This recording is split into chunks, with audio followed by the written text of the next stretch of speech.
So hey guys, this is Tushar. Welcome back to my YouTube channel. तो आज है मेरा डे 16 बल्क का और आज हम करने वाले हैं चेस्ट और एब्स। तो आज से जितनी भी मैंने पहले वीडियो डाली है उसमें कभी एब्स नहीं की, क्योंकि अब मेरा बल्किंग फेज़ को एंड करने का टाइम आ गया है। तो आज से 1 या 2 हफ्ते बाद मेरी बल्किंग मैं ओवर कर दूंगा, क्योंकि इस वीडियो बनाने से पहले मैं काफ़ी टाइम से बल्किंग कर रहा था, दैट्स वाई। तो मेरा वेट वो 56 था। तो अब मेरा वेट हो चुका है 65। तो अब मैं देखता हूँ अगर मेरा वेट 70 तक लेके जाना है या नहीं, वो मसल की डेफिनेशन पे डिपेंड करता है। तो उसके ऊपर देखेंगे, उसके बाद मुझे बल्किंग और करनी है या नहीं। तो मैं तो ये सोच रहा हूँ कि मैं 2 वीक तक और बल्किंग करूँगा, उसके बाद फिर मैं थोड़ी अपनी स्ट्रेंथ ट्रेनिंग करूँगा और थोड़ी सी कटिंग करूँगा, ताकि मेरे एब्स वगैरह थोड़े विजिबल होने लग जाए, मेरी फ़िज़िक जो डिसेंट लगे। तो क्योंकि मेरे साइड मतलब लव हैंडल्स और मेरे मतलब पेट पे काफ़ी ज़्यादा फैट जमा हो चुका है। बल्किंग में सबके साथ होता है, ब्लोटिंग भी होती है, और मेरे मतलब जितना भी बॉडी ने वाटर रिटेन कर रखा है वो सब है। तो इस बारे में आगे बात करेंगे। तो आज सबसे पहले मैंने किया वार्म अप, क्योंकि कल हमने किए थे शोल्डर और लेग। तो लेग में काफ़ी दर्द हो रहा है, क्योंकि हमने कल सुमो स्क्वाट लगाए थे, और इनर लेग में और क्वाड में काफ़ी दर्द है। और आज मैं करने वाला हूँ चेस्ट और एब्स। तो आज हर्ष भी यही करने वाला है। तो सबसे पहला जो हमारा सेट होने वाला है वो होने वाला है पुशअप्स का। तो पुशअप्स में हम 25-25 के 3 सेट ले रहे हैं यहाँ पे, और इसके साथ कोई सुपर सेट नहीं है, पुशअप्स खाली नॉर्मल पुशअप्स हैं। और आप देख सकते हो हम इसको 2 तरीके से परफॉर्म कर सकते हैं। एक तो हम घुटने भी नीचे रख के कर सकते हैं, वो बिगिनर के लिए सही रहता है, और एक हम कर सकते हैं बिना घुटने मतलब नॉर्मल पुशअप्स। तो अगर आपको अपनी चेस्ट को बिल्ड करना है तो आप नॉर्मल पुशअप्स ही करें। अगर आप इंटरमीडिएट हैं या फिर एडवांस है तो ऑब्वियस ही बात है, वो तो घुटने टेक के करेंगे नहीं। तो चलो चलते हैं अपनी मेन एक्सरसाइज पे अब। तो सबसे पहले यहाँ पे है हमारा बेंच प्रेस। आप देख सकते हो मैंने यहाँ पे वेट लगाया हुआ है, और ये मेरा पहला सेट है आज का। और इसके साथ मेरा होने वाला है बेंच, इसको क्या बोलते हैं इस वाली मशीन को, माइंड से निकल जाता है एकदम से। Bench press settled bench press machine, जो आप साइड में देख सकते हो। यहाँ पे मैंने इसलिए ऐड की है बिकॉज इससे पहले मैंने लगाई थी वेरिएशन इंक्लाइन और डंबल प्रेस की, फ्लाई डंबल प्रेस की।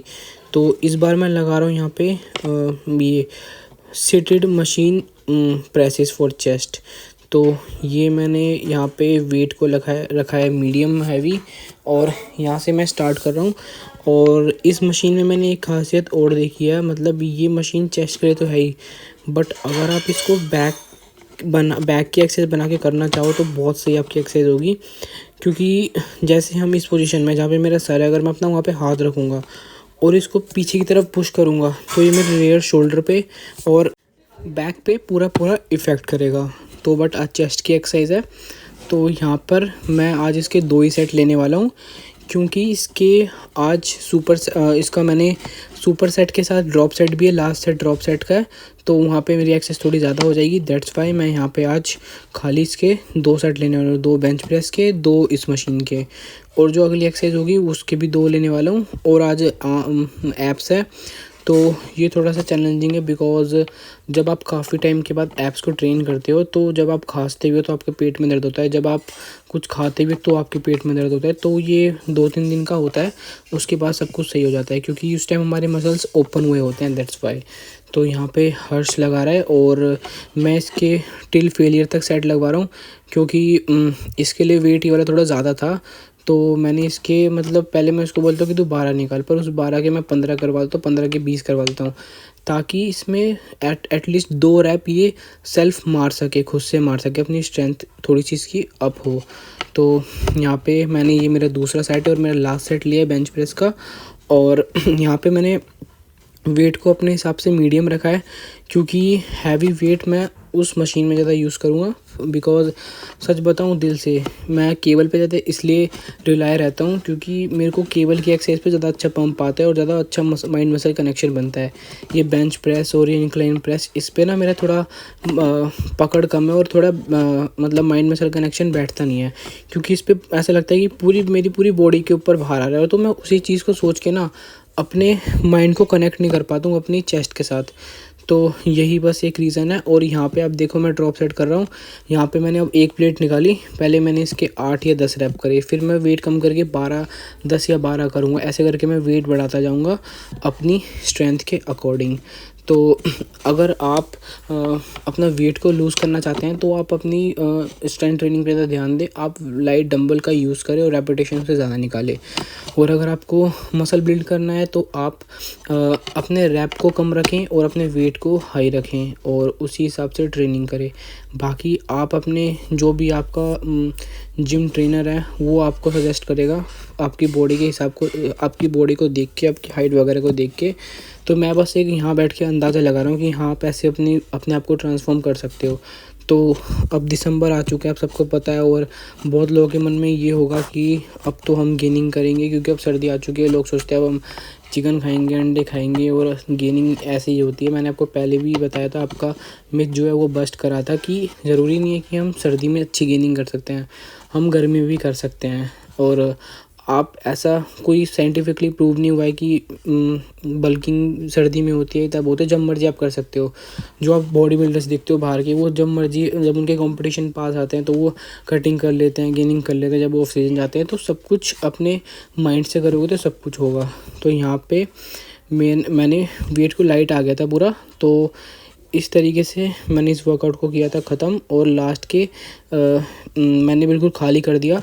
और क्यों बहुत लोगों को लगता है कि ये मतलब खाली वेट मारने से कुछ नहीं होता, बट मेरी एक बात हमेशा याद रखना, जब आप ड्रॉप सेट करते हो तो उसमें जब आप लाइट वेट लेते हो तो वो आपकी जो मसल को हिट करता है ना, वो हैवी वेट भी नहीं कर सकता, क्योंकि आपकी मसल हैवी वेट से लेके थकती हुई आई है। ठीक है, तो जब आप लाइट वेट पे जाते हो तो आप उस वज़न को, उस वेट को कंट्रोल कर सकते हो।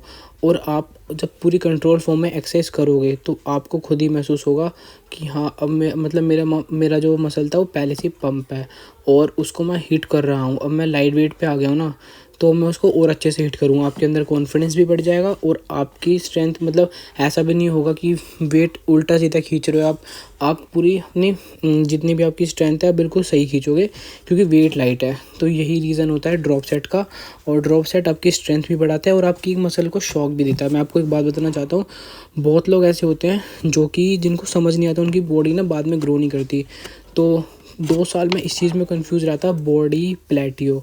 तो जो हमारी बॉडी होती है ना, वो प्लेटियो हिट मारती है। जैसे मतलब हमने किसी डाइट प्लान को फॉलो करा 3 या 4 महीने, उसके बाद हमने कोई वर्कआउट प्लान भी फॉलो करा, तो होता क्या है, उसी डाइट से ना और उसी एक्सरसाइज से हमारी बॉडी यूज्ड टू हो जाती है। फिर जो हमारी बॉडी में रिज़ल्ट आने होते हैं ना, वो बंद हो जाते हैं। उसके बाद फिर रिज़ल्ट आते ही नहीं है। बहुत लोग इस चीज़ को परेशान होते हैं लेके कि हमारी बॉडी नहीं बन रही, हमारा वेट गेन नहीं हो रहा, हमारा वेट लूज़ नहीं हो रहा। तो आपको उस टाइम अपने वर्कआउट को और अपनी डाइट को तुरंत चेंज कर देना चाहिए। जैसे आप एक नॉर्मल मतलब एक्सरसाइज करते हो, एक सेट मारते हो, तो उस कोशिश करो कि आप अब थोड़ा सा वेट को हैवी लेने की कोशिश करो पहले से ज़्यादा, और थोड़े से रेपिटेशन ज़्यादा निकालने की कोशिश करो, जिससे आपकी मसल को एक शॉक होगा।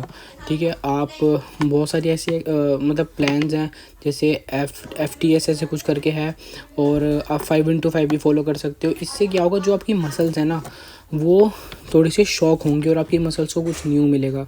फिर आपकी मसल्स रिस्पॉन्स करना स्टार्ट करेंगी। तो काफ़ी लोगों को ये पता ही नहीं होता और वो बोलते हैं कि हमारा वेट तो अटक गया है, हमारा वेट घट नहीं रहा, बढ़ नहीं रहा। तो उसका मेन रीज़न पीछे का यही होता है, आपकी बॉडी यूज्ड टू हो जाती है। तो इन छोटी छोटी बातों का आपको ध्यान ज़रूर रखना है अगर आपको अपनी मसल्स को ग्रो करना है तो।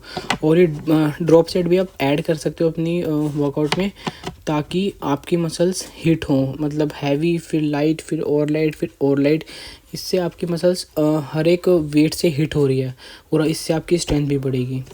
तो यहाँ पर मैं इसके करने वाला हूँ बेंच प्रेस और मशीन प्रेस को लेके, इन दोनों को मैं सुपर सेट करने वाला हूँ। पहले मैंने उससे रैप निकाले थे पहले सेट में, जिसमें मेरा ड्रॉप सेट नहीं था, उससे मैंने निकाले थे 15 या 20। और जब मेरा ड्रॉप सेट था तो उससे मैं अपनी स्ट्रेंथ के अकॉर्डिंग वेट, जैसे वेट था उसी तरीके से रिएक्ट कर रहा था। अगर हैवी वेट है तो मैं 8 से 10 निकालूंगा, 12 निकालूंगा, लाइट है तो मैं फिर 16 से 20 पे ले जाऊंगा, ऐसे करके। तो सेम मैं यहाँ पे कर रहा हूँ। आप देख सकते हो बार बार मेरी प्लेट निकल रही है और आप मेरा फेस से अंदाज़ा लगा सकते हो कि इस टाइम मैं कितना फटीग हो चुका हूँ, कितना थक चुका हूँ। और इसके मतलब जैसे मैं इसको परफॉर्म कर रहा था तो इससे पहले तो मेरी बेंच प्रेस से मिडल चेस्ट हिट हो रही थी, ठीक। और अब इससे जो मेरे हिट हो रही है ना, वो मेरी लोअर और अपर और इनर दोनों हो रही है। क्योंकि आप इसमें मेरी मूवमेंट देख सकते हो, इसमें जब मैं पीछे ले जाता हूँ हाथ तो मेरी पूरी चेस्ट स्ट्रेच होती है, ऊपर से लेके नीचे तक, अंदर से लेके बाहर तक, आउटर लाइन से लेके अंदर तक। और जब मैं ऊपर लाता हूँ तो उससे मेरी पूरी चेस्ट एंगेज होती है, ठीक है, इनर भी और आउटर भी। तो आप देख सकते हो। और अगर आपकी जिम में मशीन नहीं है तो ज़्यादा परेशान ना होना, आप इसकी जगह पे डंबल प्रेस ले सकते हो, इंक्लाइन डंबल प्रेस ले सकते हो, या कुछ और एक्सरसाइज ले सकते हो, जिससे आपको बस एक पुश मूवमेंट देनी है। पुश मूवमेंट दोगे तो आपकी चेस्ट मतलब अच्छे से स्ट्रेच होगी। और यहाँ पे मैं इसका लास्ट ड्रॉप सेट मरवाते हुए, और इसका देखो यहाँ पे इसका मतलब इसके हिसाब से मीडियम, ये मीडियम हैवी इसके हिसाब से वेट है ये, तो समझ लो कि इसके लिए हल्का ही है ये। तो 10 केजी इधर है, 10 केजी इधर है। तो यहाँ पे देखो कितने रैप निकाले गए। इससे लास्ट का सेट मैंने बोला है बहुत ज़रूरी होता है। और यहाँ पे ये वाला हमारा वर्कआउट हुआ कंप्लीट। और अब हम आते हैं मेरी one of the favourite exercise पे, केबल फ्लाई। तो ये यहाँ पे हम ट्रेन कर रहे हैं अपनी लोअर चेस्ट को। और एक मैंने आपको वेरिएशन दिखाई थी इससे पहले वाली वीडियो में, जिसमें आपने देखा होगा कि मैं अपनी जो मेरी ये रोड आज ये थोड़ी सी इस तरफ है, ठीक है, अपने अपनी पोजीशंस में। पहले वाली जो वीडियो थी उसमें मेरी रोड थी वो सीधी जा रही थी नीचे। वो क्यों थी? क्योंकि वो हमारी पूरी चेस्ट के लिए, और ये हमारी लोअर चेस्ट की लाइन के लिए। लोअर चेस्ट पे किसी किसी के फैट होता है या कुछ भी होता है तो उस चीज़ के लिए, और मेरी इनर चेस्ट के लिए भी। और इसके साथ यहाँ पे मैंने सुपर सेट में ऐड करा है डंबल, डिक्लाइन डंबल। तो आप देख सकते हो यहाँ पे डंबल ज़्यादा हैवी नहीं है मेरे हिसाब से। और यहाँ पे मेरा दूसरा सेट है। और यहाँ पे एक बात का ध्यान ज़रूर रखें, कुछ लोग होते हैं जो कि बहुत नीचे झुक जाते हैं, और उससे होता क्या है पता है? उससे उनके शोल्डर पे इफ़ेक्ट आता है।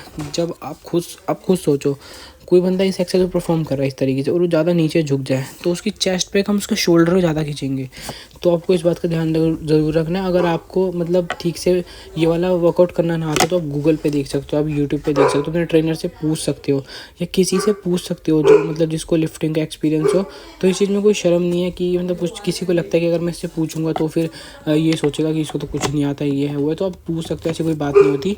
और इसके बाद है मेरे डंबल प्रेसेस। तो आप देख सकते हो यहाँ पे मैं वेट को हैवी लेने की कोशिश कर रहा हूँ, ये पता नहीं क्यों भौंक रहा है पीछे से। और मैं वेट को हैवी लेने की कोशिश कर रहा हूँ। इसके साथ है मेरे पास इनर चेस्ट की, देखो आप देख सकते हो, हैक डंबल प्रेस। और आपने इसको मेरे वर्कआउट में पहले भी देखा होगा, क्योंकि ये one of the best exercise है आपकी इनर चेस्ट को ग्रो करने के लिए, जो कि मेरी बहुत ज़्यादा वीक है। और यहाँ पे सेम एज ये फॉलो कर रहा है। और मतलब काफ़ी टाइम से मैं ये चीज़ नोट कर रहा हूँ, जिम में होता हुआ चलता आ रहा है कि मंडे को मैं चेस्ट लगानी है, ट्यूसडे को बैक लगानी है। और ये चीज़ मुझे पूरी रट गई है। जब नया जिम में गया था तो मेरे को मतलब एक एक्सरसाइज चट पट करा दिया गया था। तो बस हमारा ये था, मंडे को चेस्ट है, ठीक है, बैक है, ये है, अच्छा शोल्डर है, फिर लेग है, अच्छा फिर आर्म्स है, अच्छा फिर ये है, फिर एब्स है।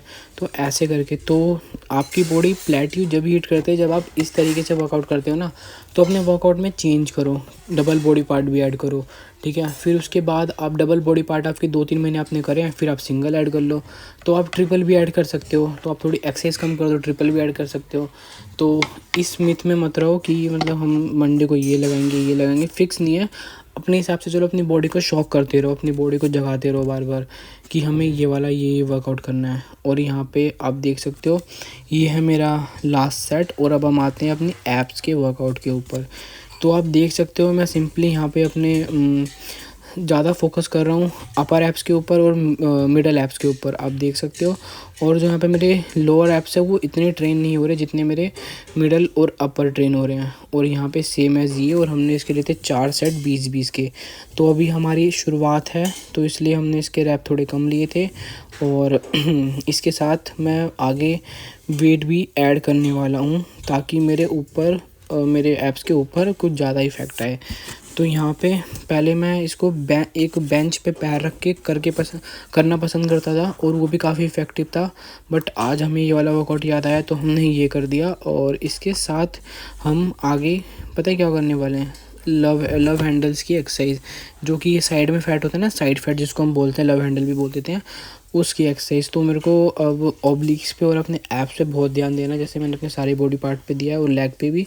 और आप देख सकते हो मैं यहाँ इसको किस तरीके से परफॉर्म कर रहा हूँ। कुछ लोग होते हैं जो 2-2 डंबल सेम वेट ले लेते हैं और उससे करते रहते हैं। मेरे समझ नहीं आता कि फिर फ़ायदा ही क्या, आपका दोनों वेट जगह सेम है, आप फिर वर्कआउट करने का फ़ायदा क्या। आप एक जगह वेट लो ना, ताकि आपके मतलब एक साइड पे पूरा इफेक्ट आए। तो ये तो बहुत बेसिक सी बात है, आप सबको पता ही है, नहीं पता तो मैंने बता दी। तो चलो अब इसकी वीडियो को करते हैं यहीं पर and. Like share and comment, और अगली वीडियो कल आएगी।